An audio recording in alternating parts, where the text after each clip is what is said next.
старото пристанище на Тасос с таверните. Ето го тук как е оградено. Между двата фара са влизали. Дори и сега има някакви кораби. Ние ще отидеме, ние сме тук на таверна на Сиртаки.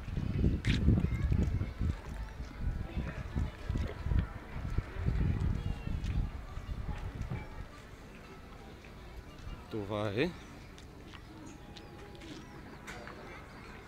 Мисля да взема другата камера и да снимам с нея.